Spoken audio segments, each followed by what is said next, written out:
Hello, my name is Mallory Brower, and I'm a senior at Calvin College studying psychology and social work. And I would like to welcome you to the January Series 2016. Please take a moment to silence your cell phones.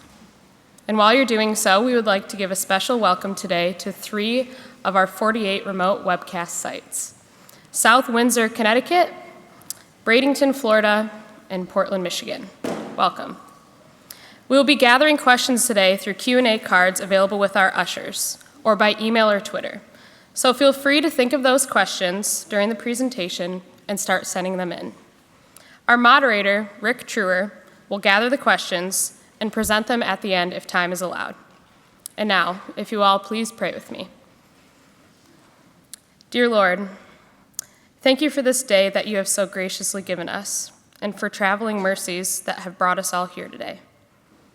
Thank you for the opportunity that we have to listen and learn from Bethany Haley Williams, and this beautiful place to do so. Please bless the time that we have together, and give us open ears and hearts to hear what you have to share with us. We are so grateful for this time and this opportunity. In your name, amen. And now, Emily Helder, Professor of Psychology, will introduce our guest.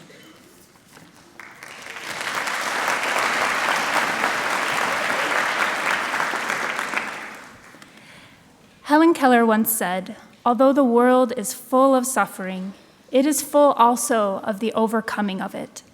Since the early 1990s, armed conflict in East and Central Africa has resulted in the death and displacement of millions of people. Tens of thousands of children have been abducted and forced into slavery as child soldiers and sex slaves. Our speaker today, Dr. Bethany Haley Williams, will bear witness to this suffering, and also to the ways in which it is being overcome. Dr. Haley Williams holds a master's degree in social work and a doctoral degree in counseling psychology.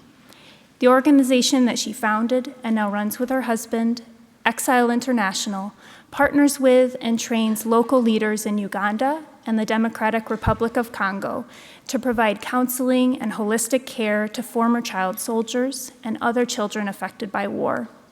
Since 2008, over 3,000 children have received these services, focused on supporting resilience, healing, conflict resolution, and leadership development. Exile International is also involved in political advocacy work and seeks to bring broader awareness to those affected by this conflict. Her book, The Color of Grace, is a vulnerable account of the way that God has used her own story of darkness, trauma, and healing to impact others who have experienced significant trauma. It allows readers to witness the resilience and hope present in these children and stirs us to action on their behalf. Dr. Haley Williams will be available to greet members of the audience in the West Lobby following her presentation, and her book will be available for purchase. Artwork from the children that are served by her organization is also available for viewing. Calvin College is grateful to the Richard and Helen DeVos Foundation for underwriting today's presentation. We'll begin our presentation with a brief video.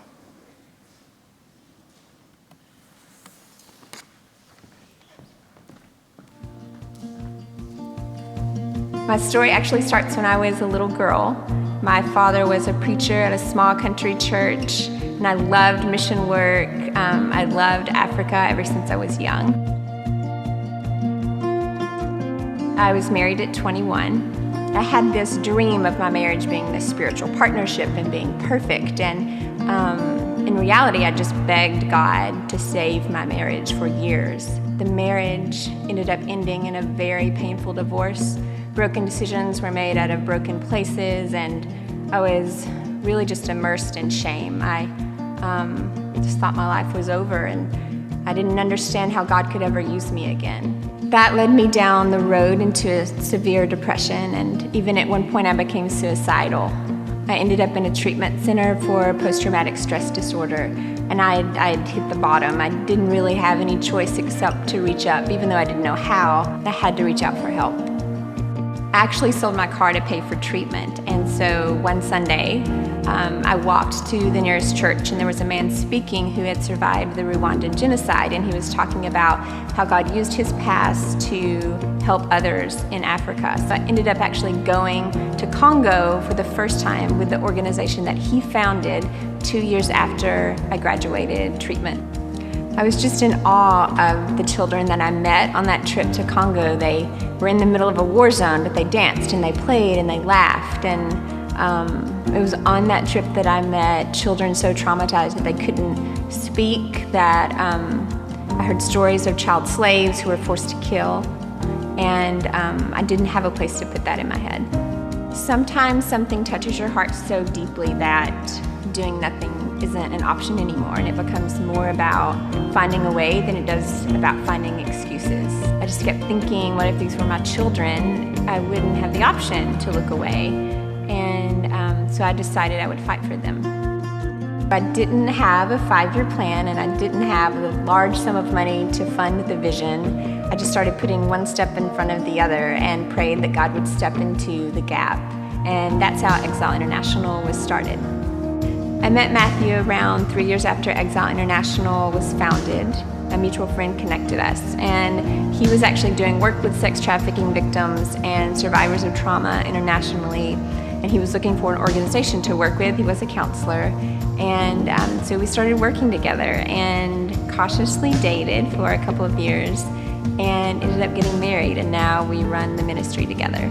He's really been my greatest surprise in life. This story isn't one that I dreamed about when I was a little girl. I didn't dream about brokenness or divorce when I was a little girl, but it's really been beautiful to see how God has used my shame and my past pain to create beauty and purpose out of my darkest hours. I believe in my life and also in the Children in Exile's programs that our greatest heartache has become and is becoming our greatest gift. And this story isn't even my story, it's really God's story of redemption, and I'm just honored to be a part of it.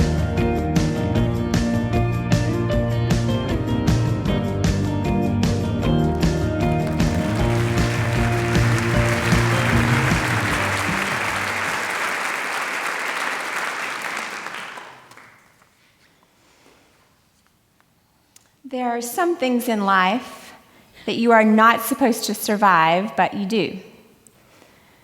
Some stories are so horrific that they beg not to be told, but they must. Other stories are so beautiful that they're really hard to believe, and they reflect a redemption rarely seen on this side of heaven. But these stories, too, must be shared. These stories, these realities are lived out loud by children who have survived war and slavery, like Devin. When Devin was 3 years old, her mother found her in the forest of the Congo after being violated by rebel soldiers. Her mother scooped her up and carried her 2 miles out of the forest. Unable to provide what her daughter needed, she placed her in the arms of a man who took her to a care center for gender-based violence survivors.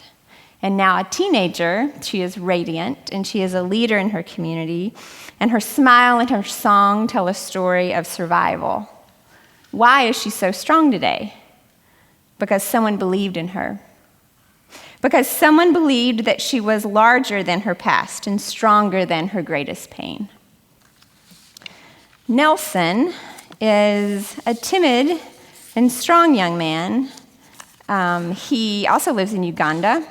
When he was 10 years old, the Lord's Resistance Army held him at gunpoint, went into his hut, and he smashed his family's hut. The soldiers jerked him up, tied him by his hands and his feet.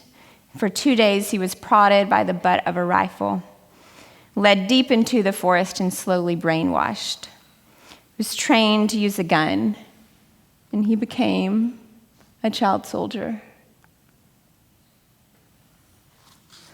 And one of my favorite memories is sitting at his feet as he bravely shared his story of his art therapy drawing, and he allowed me to wash his feet. We held hands as we walked back to his hut, and we wept together. But now he's a teenager, and he dreams, after he finishes with his education, of ministering to other orphans just like him. And why is he able to dream today? Because someone believed in him, believed that he was larger than his past and stronger than his greatest pain. And there's also a little girl, and she lives in the United States, and she lives in the body of a grown woman. A woman who, because of her past pain and her past difficulties, had given up on herself and given up on life. But because of a little girl named Devin and a little boy named Nelson, her greatest heartache turned into her greatest ministry, and grace came full circle. Because God never stopped believing in her, and because purpose can come from pain. And I am that little girl, and I am that woman whose life was sick with secrets and deep pain, but I found courage to walk into truth because I met children who had survived such horrors, who started to believe in themselves again. They found the courage to tell the truth, and we can learn so much from them. So through my journey of personal brokenness and redemption, the Lord has really allowed me to see through spiritual eyes. And I realized when I began to live for something bigger than myself, I actually found myself. And I stopped asking God what he would do for me, and I started asking God, what can you do with me? So after walking through healing, my desires totally changed, and instead of dreaming for my so-called needs to be met, I started to dream about how God could use my life to serve others. And my pain started to become purposeful. So in 2008, I founded Exile International as a catalyst to provide healing to war-affected children in Africa, and my life literally turned upside down. I often joke that receiving help or reaching out for help because of depression and anxiety led me into a war zone, but it literally did. The details of a painful journey really aren't important. What's really important is what awaits us on the other side of brokenness. And I've learned that God is a God of second chances, and he's a God of third chances, and he's a God of fourth chances. And we see that not only in really my life, but also in the lives of these children. Because when something touches your heart so deeply, doing nothing, it's really not an option anymore. And you become more determined about making a difference than about finding excuses. It's not because the fear goes away, but because the desire to do something greater is just bigger. So my first trip to Congo in 2008, I met rescue child soldiers, and they actually asked me to be their mother, which was very humbling. I had women who tried to give me their children because they felt like their child would die in the war zone that they were in. And these people, they spoke of guns and rebels just like we would speak about what we really watched on TV last night. War is very commonplace for them, and it's not new for Congo or Uganda. So after returning from Congo, I barely left my room for about 3 days. We had gone to 5 different displacement camps in one day, and I'd met children too traumatized to speak that had watched their fathers and their mothers be killed in pretty brutal ways. And I knew something had to be done, but I didn't know what that was. I just knew that doing nothing wasn't an option. It would have been easier to turn on the TV and numb my emotions or go back to life as normal, but I just decided I wasn't going to do that. I wanted to feel every emotion that I could feel. And so I did. And no matter how much it hurt, I wanted to feel the pain that had been ignited inside of me. And a lot of that is because God doesn't call us to be comfortable, and he doesn't call us to be safe. And I knew these children were worth it. So to give you a little bit of background information, I know this is a whole lot to take in. And all of this is really far from Grand Rapids, so it probably feels really big right now. But to give you some statistics, over 100,000 children have been abducted or enslaved by armed groups, and these groups are multiple groups, not just one. There are around 30 documented rebel groups in Congo alone. And this is just in Uganda and Congo, over 100,000. The average age when a child is kidnapped is 12 years old, and the average time in captivity is 3 years. And these are boys and girls. There are 250 to 300,000 children actively fighting as soldiers with armed groups in the world. So that's a worldwide statistic. And to give you an idea of what happens when children are in armed conflict, they often have to kill, remove body parts, raped, or forced to participate in sexual activity and contact. And what we're going to talk about today is it's not easy. When Matthew and I speak, we often struggle with how much detail to give, but we also realize if these kids have lived through it, then we can be strong enough to listen to it.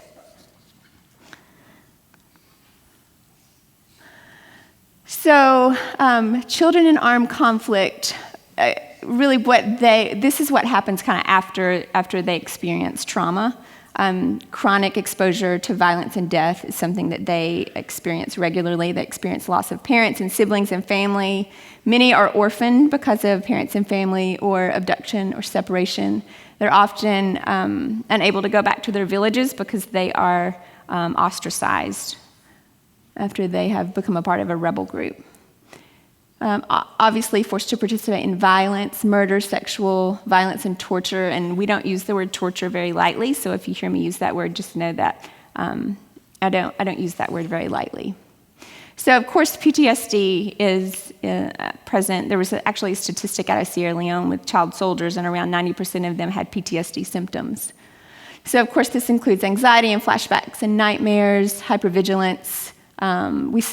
We see all of this with the kids that we work with in our programs, problems with emotional connection and difficulty concentrating. The education system is often just pretty wrecked because of war, so you have children who aren't able to go to school for years at a time. And like I talked about, so many of these kids have been orphaned or abandoned. They become street children, or there are some children in our programs who were 12 and 13 years old taking care of younger siblings because their parents had died in the war.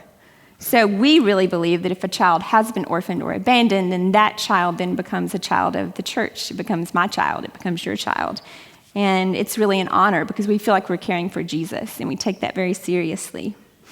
And again, I kept thinking, what if these were my kids? I wouldn't have the option to say, well, that's too big, or that problem is too massive, or I really don't know what to do about this. I would have to find a way to help them.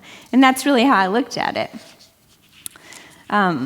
So fast forward from 2008 until today, we've been able to work with over 3,000 children, which is really remarkable. And we really just give glory to God for that. So the original goal was to do art therapy with the kids and provide trauma care for them, specifically through art therapy.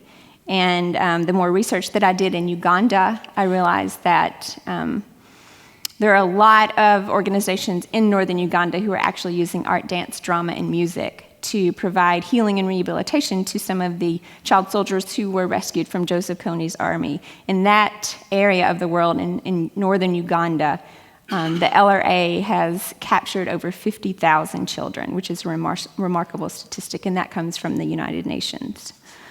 So I started hearing more stories of how the LRA had tortured children. And specifically, I remember a story of a mother and a child. And the LRA rebels forced them to decide who was going to kill each other. So the mother was begging for her child to kill her, and the child was begging not to become a killer. It's just some of the things the kids have really gone through. And I started to hear stories of kids who were so young, around 6 years old, they were just too big to carry guns, so they were put on the front lines to really act as a human shield. So I started inviting friends really with me on this journey. We went back to Congo. We started to ask more questions, met with the United Nations, and if there was a question, I asked it. Why is this happening? What happens to the kids after they're abducted? What's being done to help them? And then after they're rescued, what happens? But the more stones I turned over, the more I realized very little was being done. So I started to dream, so what if the children were able to experience trauma care and receive healing from their wounds of trauma, but then also what would happen if they were able to be taught peace-building skills and leadership skills? Could they then become the leaders of their countries? Could they become peace leaders? And then I thought, how perfect would that be for children who had survived war to actually change their nation? But I also realized quickly that these children needed a lot more than just a trauma workshop. although that was an absolute necessity for their heart wounds. But again, most have been orphaned or abandoned and kicked out of their villages. So they had no one to provide food or clothing or education or their basic needs. So little by little, we started partnering with local counselors who really had the same vision and had the same dream for their country. And we started to obtain sponsors. We started a sponsorship program, and we were able just to begin to provide food and clothing and discipleship and education. And soon we were able to provide a safe place, actually, for the kids to live off the streets. And then 7 years later, this is a picture of Matthew, by the way, who is here. I don't know where he is, but I would highly recommend that you meet him. He's the director of operations at Exile and just a wealth of knowledge on this topic. And I'm biased, but he's a pretty remarkable person and a beautiful soul. But this is him with one of our peace clubs in northern Uganda. All of these kids received a Bible for the first time. They had never owned a Bible before. And most of the kids, I would say probably 90% of the kids in our programs have never owned a Bible. And they treat it like it's gold.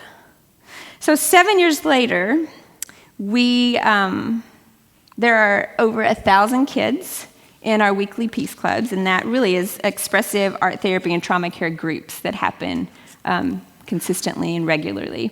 There are 220 children in our sponsorship program and 115 children who are rescued child soldiers and also children orphaned by war at the Peace Lives Rehabilitation Center, which is in Congo. So before I go any further, this is just really me up here speaking, but I feel really strongly that these children are not voiceless, that they have voices and their voices should be heard. So I wanted to play a video for you, and this is, it's going to focus on 3 of they're graduates now, and a couple of the local leaders that run the programs as well. So you'll be able to hear a little bit about their story.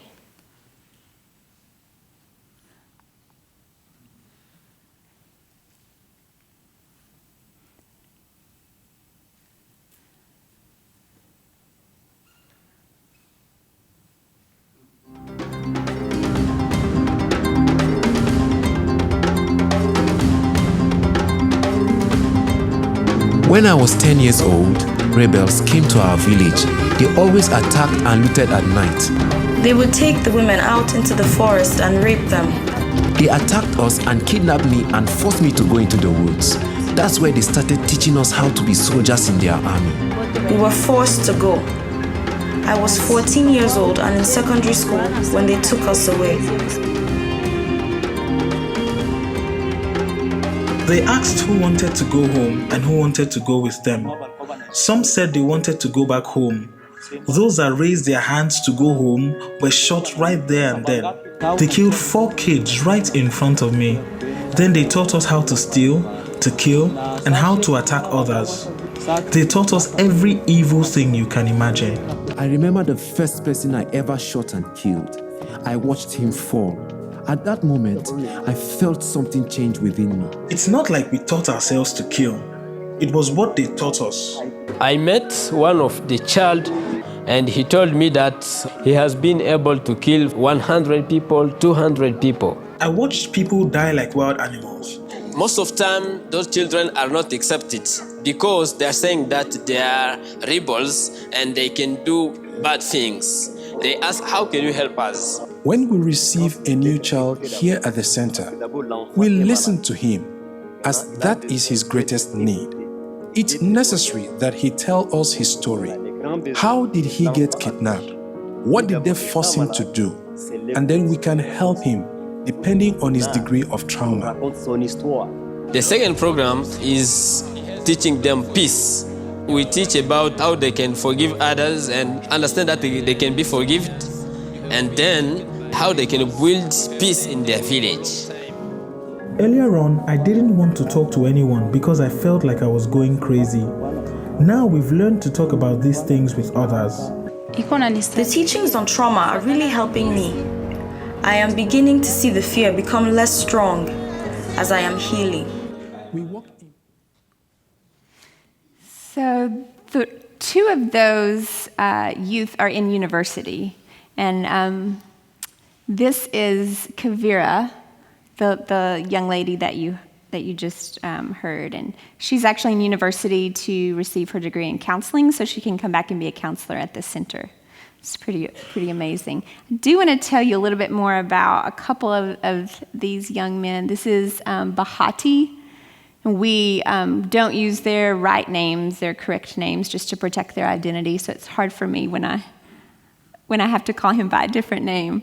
But I want to tell you a little bit about his story. He was kidnapped twice by two different rebel groups, once when he was 10, once when he was 15. The area that he lives in Congo, our teammates, who are all local leaders and nationals, they recently told us that most of the kids there have been abducted at least once, and sometimes twice. So it's not uncommon for the kids to be re-abducted if they go back home after they've been rescued.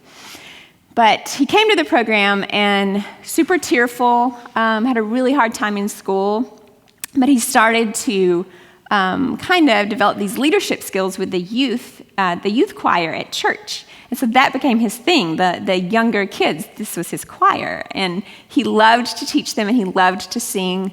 Had a really hard time graduating. He ended up graduating school. He had a really hard time graduating school. But he graduated the program and went back to his village. So Matthew and I were there, I guess, in maybe February of 2015. And we actually had a second wedding in Congo, which is a story for a different day, which was full of humor and hilariousness. But he came down from the village to see us at the wedding. And we said, Bahati, how are you? And he said, well, I'm really good, but I need a Bible. And I said, well, what happened to your Bible? And he said, well, I was studying the Bible with one of the rebels, and they wanted it to learn more about Jesus and to learn more about forgiveness. So I need another one. And actually, I need more because the other rebels want more Bibles. And so I said, what are you talking about? So I find out more information, and all on his own, he started to meet with a group of rebels. And this was the rebel group that he used to be a part of. He started inviting them to a church that he was preaching at. And not only was he teaching them the Bible, but he was using the curriculum that we use, the trauma care curriculum. It's called the Empower program. He was using that to teach them about forgiveness and also to help them to heal their wounds of trauma. So he doesn't know his age. A lot of our kids don't know their ages, but I would guess he's around 21, 22 years old. So then on this last trip, we found out, again, all on his own, he's meeting with 60 other rescued child soldiers to take them through the Empower program and also to do Bible studies with them. So it's great for the other kids at the center to kind of see that, and they can visualize, this is what life can look like for me one day. So we're really seeing our programs replicate themselves just because of the passion that's inside the graduates. And then this is John in the green. So at 15 years old, he saw his family and village violently attacked by the rebel army, taken from his home, forced to live and fight as a soldier, forced to murder. You would never know it if you saw him today. He has the most gentle soul. You just feel so at ease when you're around him. He has this very soft voice. He likes to tell you what his favorite scriptures are. So he is in university to become a nurse, to go back to the center, and also to care for the little ones at the center. You can always find him with one of the little ones taking care of them. Excels as a student and a teacher, and leads the children's program at the local church, volunteers at the EI Care Center, really full of just joy and compassion and potential. And then this is Joyce. She wasn't on the video. She's from Uganda. She was a girl soldier. At 9 years old, she was forced to participate in the killing of her mother. Orphaned and abducted. She spent 2 years with the LRA, forced to maim and murder, forced to collect body parts. And we are in the middle of kind of doing a documentary, and we did some filming a couple years ago when we were there. And one of the questions we asked her during the interview was, if Joseph Kony were here, or if the rebels were here, what would you say to them? And without missing a beat, she said, I would tell them to come home so we could forgive them. Which is beyond my comprehension. So that night I was walking her back to her room, and I said, Joyce, tell me about that. How is that even possible? How can you do that? Because of everything that you've gone through. And she's, again, without missing a beat, because God says to forgive. And so we have to forgive because God says to.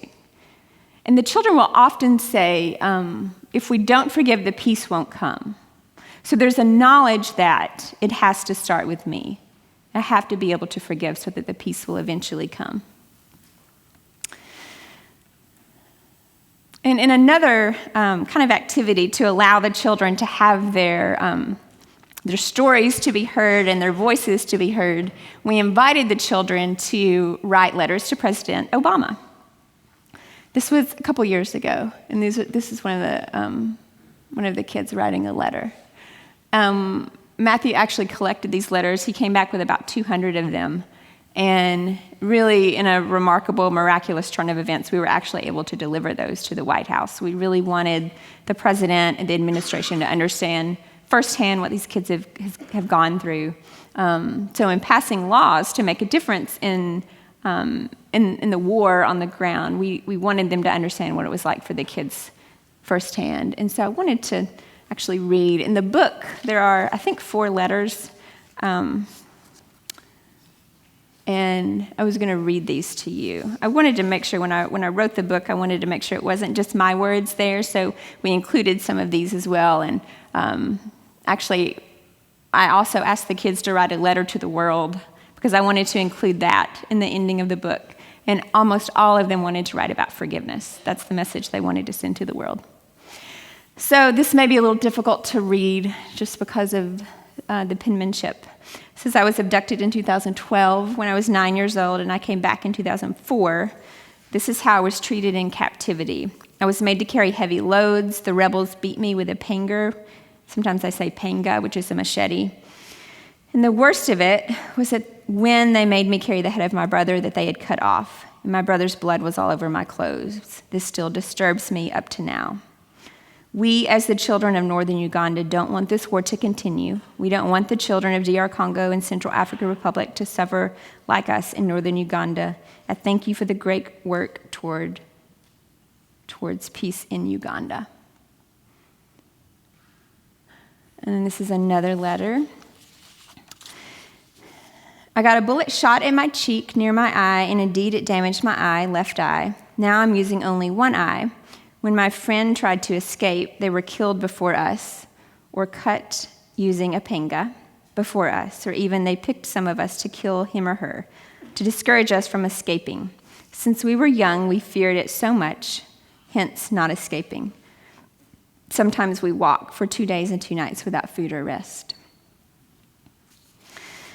So knowing that those letters actually made it to the White House really empowered them to feel like, I'm not alone. I'm not alone in this. People are actually listening to what happened to me. When we came back and we told them that the letters had been delivered to the White House, they just shouted with joy because they were so excited.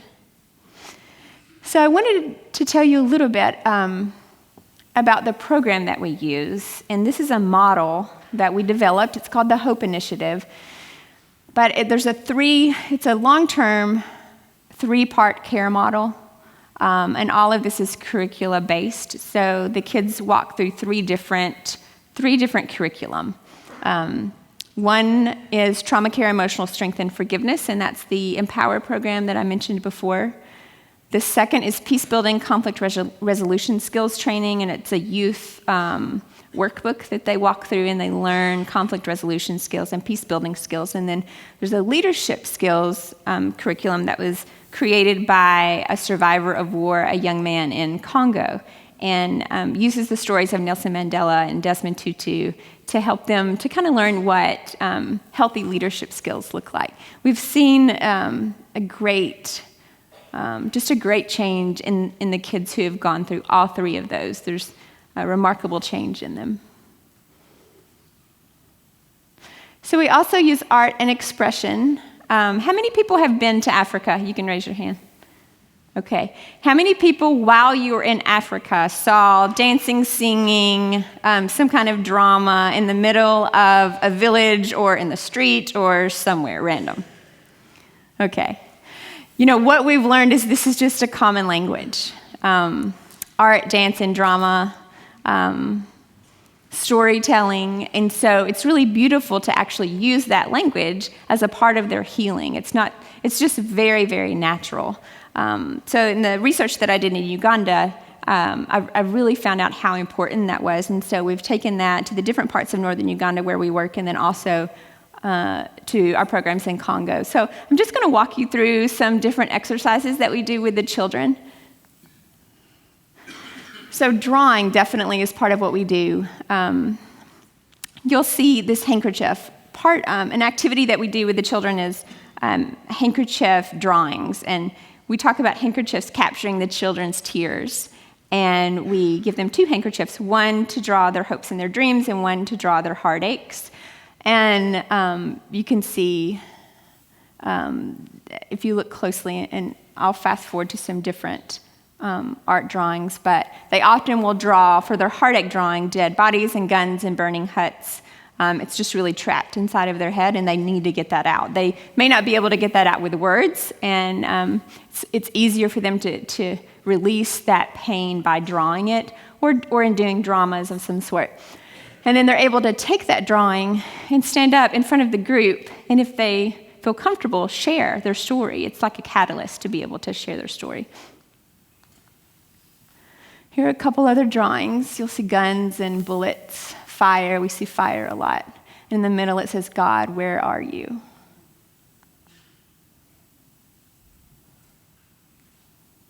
And this is a close-up drawing of the drawing that when the girl was holding that drawing.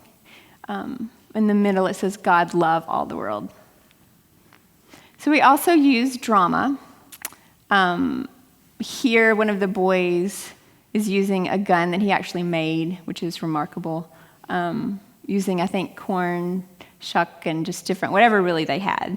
That day, they just, actually this tent behind the boy on the right, at the beginning, that's really pretty much the only structure they had outside of a couple shacks that they were meeting in. And I was there, and they said, you know what, we don't want to tell you, we don't want to draw our story today, we want to show you our story. I was like, okay. So they went around the tent, and they came back with turbans on their heads and guns, and so they started doing a drama about their abduction and being forced to use a gun, being forced to kill, and being rescued. So this next video, actually, do you guys remember those flip cameras? That's what I had. I had this flip camera, and I'm trying to gather all of this footage. So all of these words you're about to read from this point forward are their words. Taken from my family on a starless night,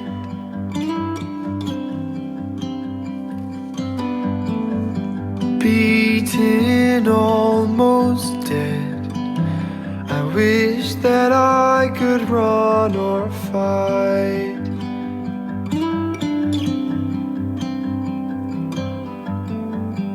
In the Congo, I no longer own my life. I only know the pain and fright of what I'm forced to do, of what I'm forced to do. Beba mizigo yenyewe hauwezi.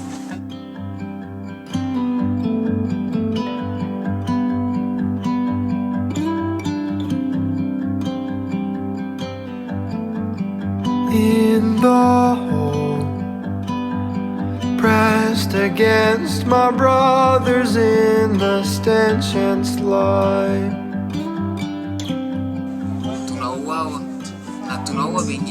Too deep past I hunger for the rotten scraps they may toss inside.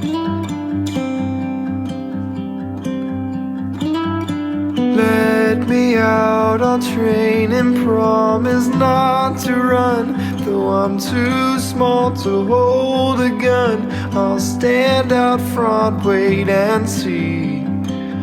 wait and see. So they'll turn and fire at the scary sounds. It's my whistle like a missile in their ear. I'll be happy to take all of it and fall hard on the dusty ground. Please just free me so I can dream again. Please just free me so I can dream.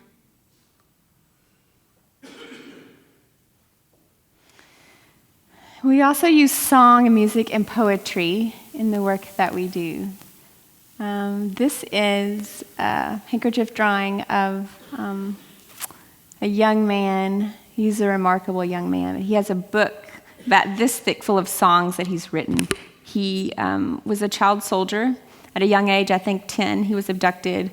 He was apprenticed to be kind of a doctor. He was actually taking bullets out of his fellow child soldiers at 10 and 11 years old. He was in the Army for a while, but has remarkable leadership abilities. He's just a remarkable man. But this is just an example of one of his songs. It's called Soldier of the Sun. And then, again, this is just really natural for them. We went around the corner a couple trips ago, and we found this on the chalkboard at the center. It was just a thank you song for those who support the kids and to God. I think the name of it is You've Done So Much More. So again, that it's a way for them to kind of get out that pain that they have inside of them in different ways.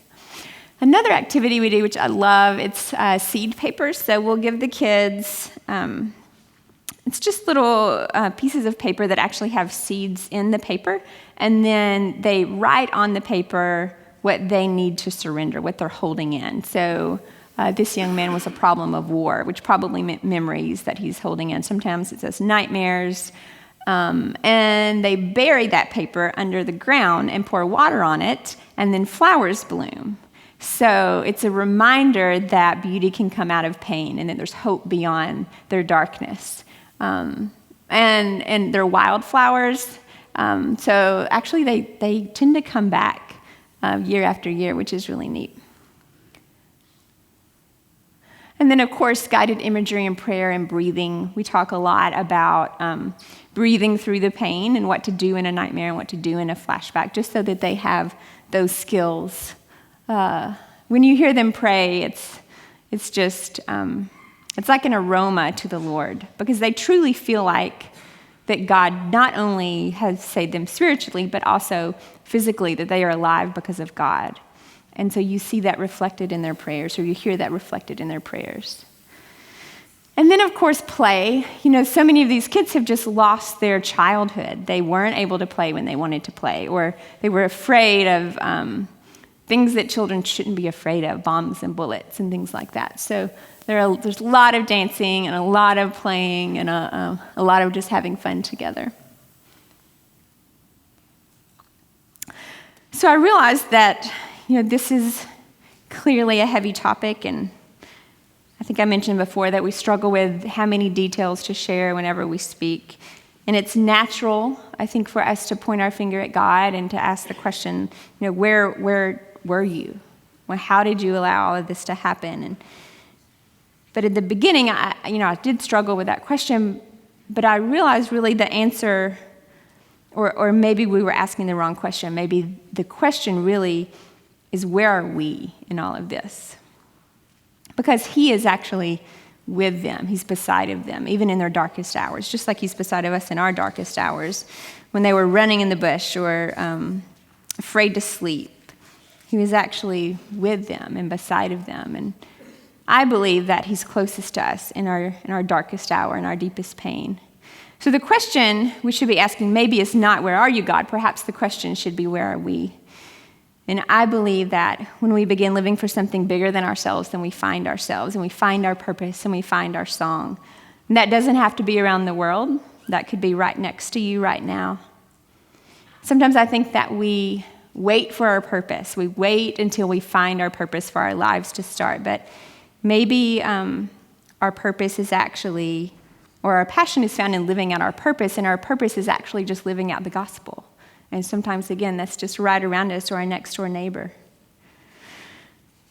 We have learned a lot about true life and freedom from those that we serve. We've learned a lot more than we've given. And our dreams for these war-affected children in Africa, it's not just that they survive war, but that they allow God to use their deepest pain to bring healing to others by being future leaders in their communities. And we're actually seeing that happen, which is remarkable. They're returning to the very villages that they fought in, and they're doing dances and dramas about peace and reconciliation and forgiveness. And our programs are expanding. We're buying new land, and we're just really humbled with this journey that we're on. Through living this adventure, we've tasted the marrow of life. We've sat at the feet of these children as they have taught us about gratitude, survival, and redemption. This life-giving marrow is not found in comfort or the latest toys or in climbing career ladders. I've come to realize that many of us in America live in this great physical wealth. We're drowning in the things that surround us, and we're living in a deep spiritual poverty and loneliness as we strive for more and more. But the friends that I've met, sometimes living in poverty, are actually living also in a deep spiritual wealth. And perhaps we are the ones that should be pitied or prayed for. I've seen joy in the middle of poverty and found forgiveness in the land of betrayal. I've seen light in the heart of darkness, and I've seen hope reflected in the tears of an orphaned child. I've sensed peace in the middle of war and seen magic in the eyes of the dying. I've found spiritual wealth and a richness of life in most places that the world pities. If we would learn forgiveness, resilience, gratefulness, and joy from these children, we would be radically changed, and these young survivors would be our greatest teachers. I dream of a wealthy businessman in all of his splendor, washing the feet of a leper, asking him to teach him the wisdoms that he has learned from his sufferings. I imagine those in the world who've lost their faith or perhaps never had it, sitting in the dirt of a displacement camp, seeing the purity of Jesus and the gentle acts of forgiveness shared between offenders. There is something greater than these children's stories of pain. It is their story of survival, their stories of forgiveness, and their stories of strength. And that's true for all of us, for me and for you. One thing I know, the power that I've seen in these children's ability to forgive and to dream is stronger than any force of evil that stole away their innocence. I do not live in their pain, and I will not. I cannot. I will live in their future. I will tell their stories, and I will retell them, helping the world to see who the strong ones of the world really are, bringing the nations a glimpse of true forgiveness, and showing the world a picture of true joy.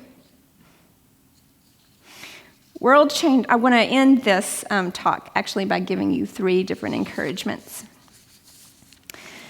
So one is that world changers often walk with a limp. They are not perfect. They're able to reach out when they need help and learn from and lean on others. Nelson Mandela, he was imprisoned for 27 years, and he overcame his past to become the president of South Africa and an apartheid revolutionary. Martin Luther King experienced severe oppression, but he used that to fuel his passion for unity.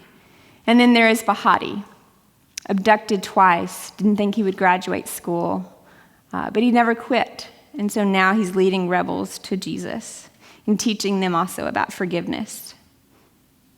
The second thing I want to leave with you is, if you are hurting or if you are hiding, reach out. Tell someone. Learning to be honest about your wounds, shame, and fear will help you find your greatest freedom. Walking through hell sometimes gets better just by holding someone's hand. It's not because the surroundings change at all. It's just because you're not alone anymore. The third thing is to do something. There are lies that we believe that tell us that the world is just too big and I'm just one person. I don't really know where to start. but we all start with one step. Even if it's tiny, it's a step. And I believe that if you change the world for one person, then you have changed the world. So the question really is, what can't you do? I know the world seems very dark right now, but I want you to hear me say this. Light is always bigger. And I refuse to believe that there's more evil in the world than light. Just look around you and see the beauty. It's everywhere. Ending crimes against humanity calls us to stand as a collective group, walking in the same direction. It calls us to see a man living across the ocean as our brother. It calls us to see a child slave as our son or our daughter, our sister or our brother. It calls us to see humanity as an us rather than a them. And I believe together that we can do more. Thank you.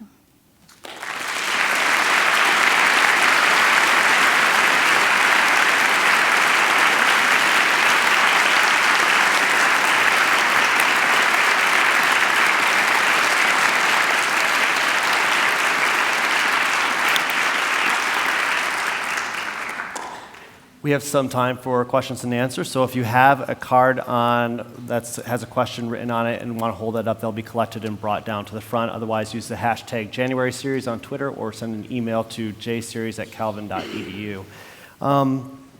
We'd also like to thank, once again, our sponsors for today, the Richard and Helen DeVos Foundation. Let's start with a question that came in on Twitter. Wondering if Exile International's rehabilitation model has been adopted by other organizations, or if it could be used for de-radicalizing other former militants.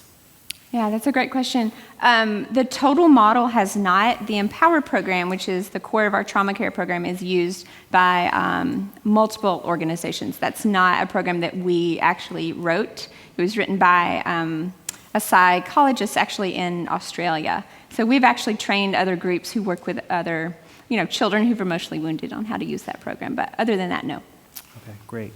Another question that came in online. Is there room for Indigenous culture expression within the Western Christian agenda of the Peace Centers? Oh, yes. There's not. Can you reread that question just so I understand it before I answer? Is there room for Indigenous cultural expression within the Western Christian agenda of the Peace Centers? Well, first, I wouldn't say there was a Western Christian agenda. All of our programs are run by nationals, so we are only there 3 months out of the year. So the programs that we have are run by nationals, and the expression is definitely not Western. If you were there for about 10 minutes, you would know that it's not a Western expression. All right, great. Let me have one more here. Sorry about that. Can you talk a little bit more about the religious climates of both Uganda and Congo? Sure, yeah. They're both Christian nations culturally. I think it's hard when I answer that question because we talk about rebels killing children and abducting them, and that definitely doesn't coincide with kind of a Christian or Jesus-following mentality. But they're Christian nations, so some questions we get questions kind of about the Muslim faith, and is that a part of the work that we do? And we don't normally see that in Congo and Uganda in the work that we do. I'm wondering if you can talk a little bit about, you said that the average time that a child is held in captivity is 3 years. How does the rescue actually take place? Yeah, that's a great question. It kind of depends on the situation, and of course every story is kind of different. The UN in Congo specifically, it's called MONUSCO, and so they typically handle the rescues. That can be arresting a group of rebels and then finding out who is 18 and younger, and then taking those children to a transit center. Sometimes the kids will just escape on their own, and specifically Bahati, he escaped on his own at 15, and he just ran into a village and he asked someone to take him to MONUSCO because he knew that's where he needed to go. And can you talk a little bit about, you talked about the prevalence of dance and music and art in the countries there, but how did you get to use art as a therapy? And you think like my personal practice or? Or through the organization? Okay. Sorry, can you repeat that question again? Yeah, just how did you come to use art as a therapy? Well, part of that came from my research in Uganda. I really knocked on the doors of everybody who was doing counseling with any kind of rescued child soldier, and a theme is that they were using art, dance, and drama and music. In my practice, I work with kids, and I've always used art therapy. With kids, they just have a very limited vocabulary, and so it's hard for them to express their heart wounds. Any trauma victim, and coming out of PTSD myself, having the words to explain your trauma is just really difficult. So you couple that with a child who really has a hard time finding their words for anything, then art is able to kind of release this different avenue that they're able to use to express their emotions. And a question came in online, wondering if you could talk a little bit about the rebel groups fighting in Uganda and what exactly they're fighting for. Right. So the primary rebel group, when I talk about Uganda, the rebel group is called the Lord's Resistance Army in northern Uganda. They are not there anymore. They have traveled on. They're in CAR and DR Congo right now. And in Congo, there are over 30 documented rebel groups. And so they're fighting anything from conflict minerals to tribal. There's just a lot of different reasons. It's complex and complicated. But Congo is a mineral-rich country. It's very, very wealthy. So a lot of the rebel groups are fighting for land. They're fighting for the minerals. So a lot of the wars in Congo are actually fueled by minerals. And then some of it has nothing to do with minerals. Some of the fighting has to do with tribal issues. Great, thank you. Mm-hmm. Wondering if you could talk about some of the biggest roadblocks that you've encountered in your work so far. Yeah, that's a great question. I mean, the first thing that comes to mind is funding. There's 100 kids are rescued just in this small area of Goma that we work with in DR Congo. So we have to turn away kids every month. And the UN will, it's pretty regular that they will contact our team on the ground and they'll say we have kids, and we'll say we don't have room. And so that's the biggest challenge. It's just the program really works, and we've seen the kids come back to life again. There's not a challenge finding kids to come into the programs because they're just waiting. So the biggest challenge has been funding. All right, talk about a little bit why you chose the name Exile. Yes, thank you for asking that, whoever asked that in the world. So I think I mentioned the very first time I went to Congo, I visited 5 displacement camps in one day, and that's a lot. I think in the first camp there were like 5,000 people, in the second maybe 10,000, and we would have families and children who would see us as kind of, unfortunately, their ticket out. So they would come to us and cry to go home, and they just wanted to go home. And they were in the displacement camps because they were running from rebels. It's a theme, really, in DR Congo. And they were displaced. And so I realized that not only were they in emotional exile because of their heart wounds, but they were also in physical exile. And then the deeper we got into the work with child soldiers, we realized that when the children go back to their villages, they're rejected because they're seen as little rebels, because they've been abducted. And so then they're also exiled from their communities. Great. I've gotten several questions from one from Lithuania and also one from a student here on campus, wondering if there's ways that they can communicate or have a pen pal relationship with a refugee child. That's a great question. So we have a sponsorship program. And in the sponsorship program, the kids in the sponsorship program will write to their sponsor. And then the person who sponsors the child can also write. So that specific child won't get the letter, but we read the letter to the group of kids because we have kids that are unsponsored and kids that are sponsored, so we don't want the unsponsored kids not to have a letter. But definitely, and the kids love to get letters. They just love it. So we would.